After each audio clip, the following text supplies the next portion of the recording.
اللہ وبرکاتہ۔ ناظرین، فطرانہ کتنا ہے اس سال کا وہ میں آپ کے سامنے رکھنے کے لیے جا رہا ہوں، اور یہ آپ پورا شہر دیکھیں کہ کتنا خوبصورت نظر آ رہا ہے آپ کو۔ فطرانہ جو اس دفعہ ہے، آپ نے گندم کا حساب لگانا ہوتا ہے کہ گندم دیکھیں کہ کتنے روپے کی بنتی ہے۔ میں آپ کو حساب لگا کر لگانا بتاتا ہوں کہ کیسے حساب لگاتے ہیں فطرانہ کا، ٹھیک ہے؟ آپ خود اپنے گھر میں بیٹھ کر آپ فطرانے کا حساب لگا سکتے ہیں کہ کتنا فطرانہ بنتا ہے۔ سب سے پہلی بات یہ ہے کہ آپ گندم کا 1 من کا حساب لگائیں، ٹھیک ہے؟ 5000 کو ہے یا 6000 کو 1 من ہے۔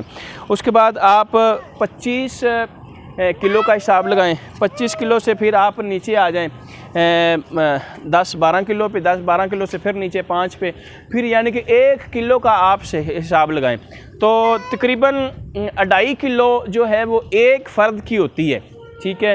اس حساب سے آپ نے حساب لگانا ہے کہ آپ کی کتنی بنتی ہے۔ جو اس دفعہ بتایا گیا ہے وہ تقریباً 350 ہے ایک کی، تو آپ نے 350 نہیں دینا، آپ نے زیادہ سے زیادہ کم از کم بھی 401 کا دینا ہے۔ اور یہ ان لوگوں کے لیے ہے کہ جن کے گھر میں صرف موٹر سائیکل ہے، ٹھیک ہے؟ جن کا اپنا مکان نہیں ہے، اور جن کا اپنا مکان ہے، سارا کچھ ہے، تو اللہ پاک نے ان کو دیا ہوا ہے زیادہ سے زیادہ، تو ان کو چاہیے کہ وہ اس سے اوپر جائیں، ٹھیک ہے؟ کشمش کو لے لیں اور اوپر کھجوروں کو لے لیں، پنیر کو لے لیں، یہ ساری چیزیں اوپر تک پھر آپ لے کر جائیں۔ جتنا جتنا اوپر بنتا ہے نا، تو آپ کھجوروں کا حساب لگا لیں کہ جو اچھی کھجور ہے، نارمل کھجور ہے، جو درمیانے کے درجے کی کھجور ہے، اس حساب سے پھر آپ فطرانہ دیں، ٹھیک ہے؟ تو اوورآل جو آپ پوچھنا چاہتے ہیں، جو سارا معاملے میں ہوتا ہے، وہ آپ نے 400 روپیہ ایک کا دینا ہے، ٹھیک ہے؟ اب آپ کے ذہن میں سوال پیدا ہو رہے ہیں کہ فلاں نے تو 340 کہا، فلاں نے 320 کہا، 330 کہا، 340 کہا، 350 کہا۔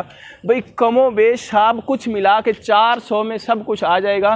کوئی 10-20 آگے زیادہ دیتے ہوئے اللہ تبارک و تعالیٰ کی راہ میں ہمیں پریشان نہیں ہونا چاہیے۔ میں امید کرتا ہوں جو چیز میں آپ کو سمجھانا چاہ رہا تھا کہ شاید سمجھا پایا ہوں یا نہیں، آپ کمنٹ میں مجھے ضرور بتائیے گا۔ جزاکم اللہ خیرہ۔